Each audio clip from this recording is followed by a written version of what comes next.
Hello, thanks for being in a new video. This time I've got my hands on the Huawei P60 Pro and I'm going to tell you what for me are its strongest and weakest points in case you're considering buying it. So, as always, don't buy the Huawei P60 Pro without watching this video. Let's consider its launch price, which in Mexico was 25,999 pesos. On the screen, you see the reference price in dollars, although remember that the prices are not the same as over there. In addition, Huawei has considerably lowered the price of this device and can even offer it as a package with some other things, and it can be much cheaper. Definitely, for me, it is one of the most attractive options today. But remember that I have the full review available in case you want to know it in a lot of detail. In this video, I'm just going to tell you a summary of what I liked most and least about it, and if there's anything I don't mention during this video, it means it's within what you'd expect from a device of this price point. Let's start with what I like the most. Kunlun glass is tough as hell. I actually dropped it already and the device holds up very well to drops, so despite being a high-end device and incorporating a curved screen, it's not as fragile as you'd think. The back cover has a totally unique design, and by saying that, I mean it literally, as no Huawei P Pro will have the same finish on the back cover. They all have some variation, and that gives you a feeling of having a totally unique phone that no one else is gonna have. I really find it amazing the finish that Huawei has achieved on the back cover. I think this manufacturer always deserves recognition because each generation is updating the design and not stagnating with the same design as Apple or Samsung does. The screen has a dimming rate of 1440 Hz. This is a little difficult to explain because it is not visible to the naked eye. However, it is going to cause you to not have as much eye strain when you are using the device in the evenings at very low brightness, because the flickering is not going to fatigue the eye as much.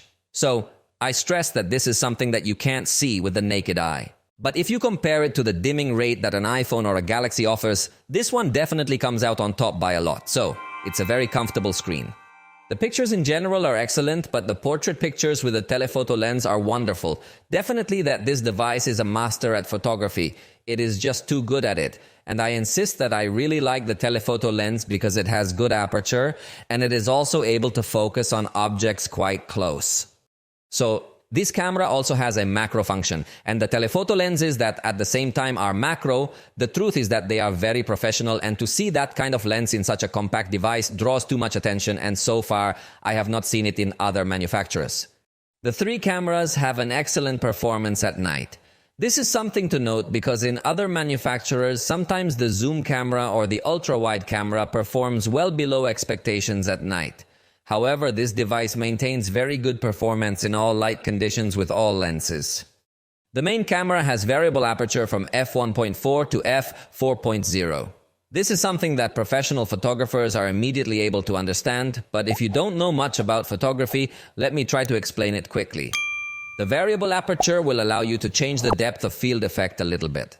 That is, more or less the intensity of the blur that can be generated in the background. So, if I have a more closed aperture, I want it to have a much more uniform focus even on objects that are considerably closer to the camera. You've probably noticed that on the iPhone, for example, if you take a picture of a small object, the edges come out of focus because the iPhone is not able to focus evenly on such close objects. Or you may have also noticed that when taking a picture, there are moments where you are in focus and the background is slightly out of focus. So this device allows you, as a user, to close the aperture to have a larger area of focus in very general terms. So it's something that very few devices currently offer, and this was the first one to incorporate it. It is capable of recording full HD slow motion at 960 frames per second. There are some other manufacturers that lower the resolution to HD when we have this level of slow motion, but this device holds up very well. If you have multiple Huawei cell phones with the same account, you can use other Huawei devices as a wireless multi-camera system for you to record videos with different angles. That's a feature that only Huawei offers today, and it really is a very advanced feature that demonstrates the power of the operating system that Huawei has created. So from the main cell phone, you choose whether you want to see the camera of another device, either the front or the rear. Obviously, everything must be authorized and with the same Huawei account for it to work, but it really draws too much attention to be able to have a wireless multi-camera system. It has an 88-watt charger included in the box. It charges from 0 to 100 in just over half an hour. The simple fact of having a charger included in the box makes this device superior to practically all of its competitors, mainly Apple and Samsung, which do not include a charger in the box, and in addition to having to buy it separately, you will notice that the charger is slower compared to the fast charging that Huawei can offer you. It also offers very good battery life. With my tests, I conclude that it gives us about 4 hours more than what other devices with 5 mAh batteries give us on average. Obviously, you know that the battery can vary greatly depending on the activities you perform on your device, but based on the same tests I do on all devices, I conclude that this battery is very good. In addition, it has smart charging and charge lock. These options are focused on taking care that the battery does not degrade so fast, so I think that is also something very positive. Its screen projection includes a desktop mode, so if you connect it to an external display, you can work with applications in a windowed format and move them around and open several applications at the same time. If you connect the keyboard and mouse, you can increase your productivity as a computer format. Although the applications are still the same as those installed on your cell phone, Huawei's ecosystem is too good. Everything interacts well with each other. You have Huawei Share, you have the Super Hub to have the entire clipboard shared, you can extend screens and many more features, so it seems to me that currently Huawei is one of those that offers a more robust ecosystem. And it also has infrared to serve as a universal remote control. This is a feature that fewer and fewer manufacturers incorporate, and it is very rare to see it in a high-end device. So easily through its application, you can configure your TV, air conditioner, or any other compatible device to control it simply by pointing it from the cell phone. But let's go with what I didn't like. It doesn't come with Google services pre-installed. That's something we should all know by now. And although through the app gallery you can get to install many Google applications, it is still a different experience than what we could find with an Android device that does have Google services pre-installed.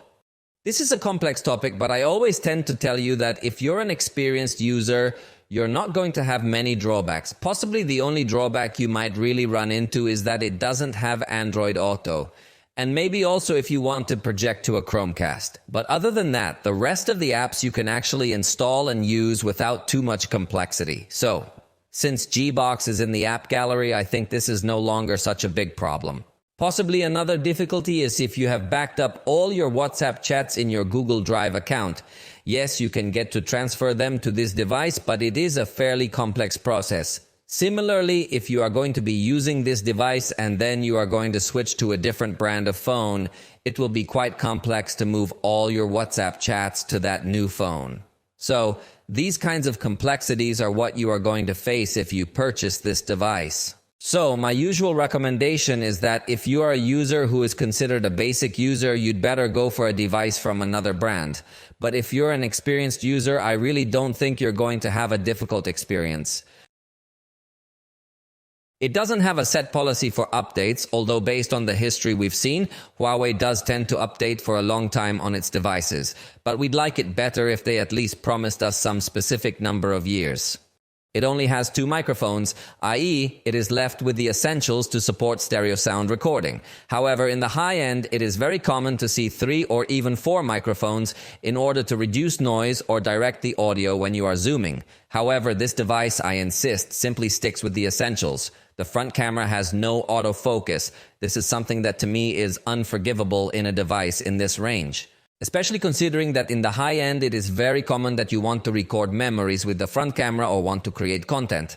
And even though it can record with good resolution, the fact that it doesn't support autofocus means that the device must be at an optimal distance, because if you are closer or farther away, you start to come out slightly out of focus, and that's not nice. Front portrait photography is not as accurate. While we were saying that portraits with the rear system are excellent, something very different happens with the front camera, because, for example, if you have some object at your same distance, it's going to come out of focus, giving an unnatural result. The ultra-wide camera does not record at 60 frames per second.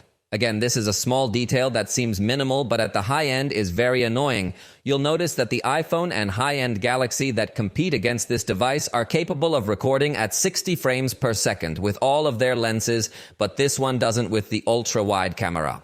I don't know if this is due to limitations of the sensor Huawei is using, or they simply forgot to update to enable that feature. Also, this ultra-wide camera does have some distortions at the edges. Apparently, Huawei could still improve the quality of this lens further. The screen recording is not even in HD. This may be another small detail, but one that I'm sure content creators will find very inconvenient. Personally, I usually record my screen to later insert it in videos, and if I make a recording with the Huawei device, it comes out too small a recording that will lose a lot of quality when I stretch it. Again, this little detail, I think Huawei could correct it with some updates, but for many generations it still has the same behavior. It does not have 5G. This can be a very weak point depending on your country.